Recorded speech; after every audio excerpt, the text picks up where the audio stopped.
I want to talk about the book Clockwork Orange. Reading this book was an experience. I haven't read a book this fucked up in a while. Or at least the book was so much sexual violence in it. It follows the story of Alex, a teenage gopnik in the future society. Almost every night, he and his droogs, friends, are trying to fuck up a life of every single person they meet. This book is very uncomfortable and disturbing at some points, but I did get a hands up that there's gonna be a rape. To my surprise, fortunately, I don't think that sexual violence here described as graphic as I thought it would be. Which is a big plus for me because whenever there is description of sexual acts or some sex scenes in the movies, I always wonder if director fetishizes it or not. A lot of the times it is made for male gaze, but it's another can of worms that I don't want to open today, so we just continue. There are multiple rape scenes in the first part of the book to just establish how fucked up the main character is.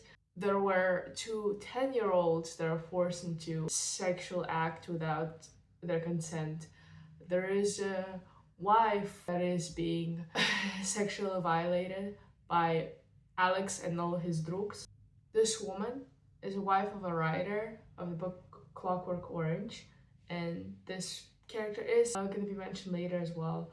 But during one of the nights, because of a failed robbery slash assault attempt on elderly woman with a lot of cats, he gets caught, and his droogs just leave him behind, which makes him angry. He feels very betrayed, very annoyed at his friends, not even annoyed, just angry with them. In the police department, he gets treated very badly, gets humiliated by other policemen, just gets very disrespected.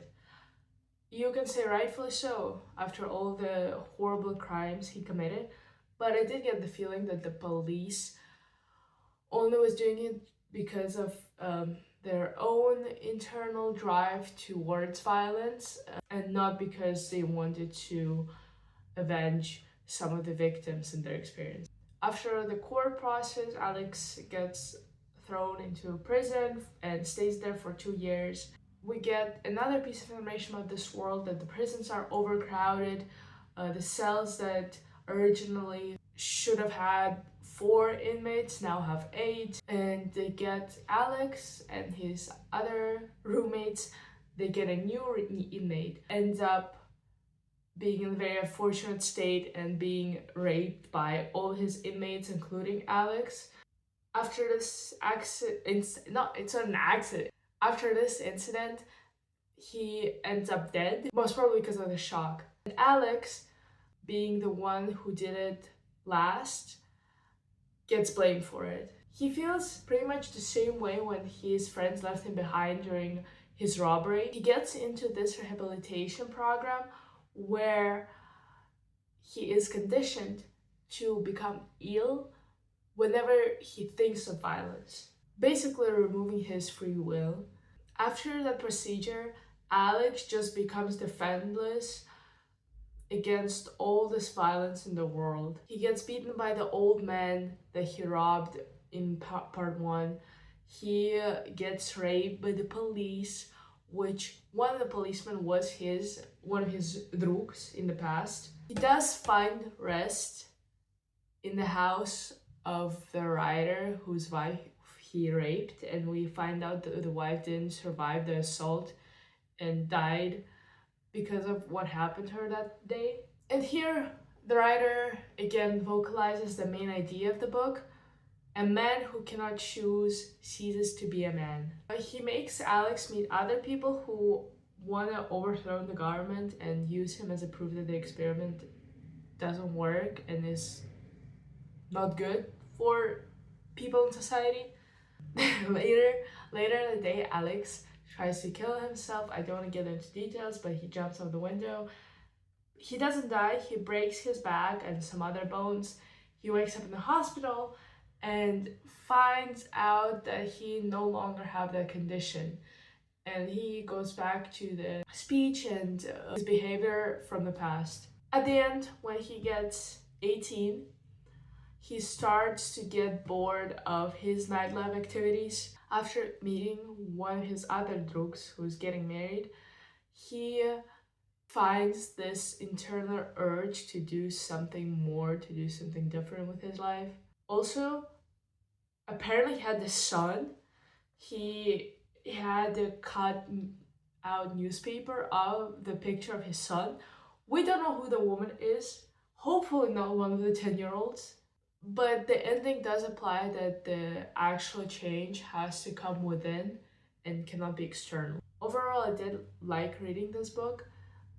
It was an interesting experience because they used a lot of fake language nazad, I think, which is very similar to Russian, and that made my experience so much easier.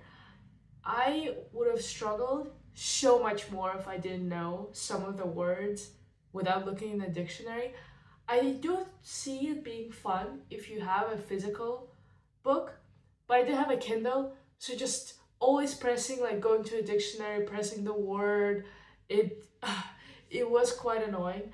And even though I knew Russian, I still had to look up some words because some of the words is just a combination between English and Russian, I think. It did make it rewarding reading in the middle or at the end because you do pick up all those words and you don't really have to look at the dictionary to read it. And maybe because of this specific writing style and the fake language, maybe that's why the violent rape scenes that were described didn't feel as graphic, to me at least. Because half of the time I was trying to understand what the fuck was going on, and almost all the rape scenes happened in the first half of the book, where I would get a little more confused and struggle a little more. This book is short, which was a surprise to me, and I did get a little disappointed because I wanted to see more of this world and a little more of the characters.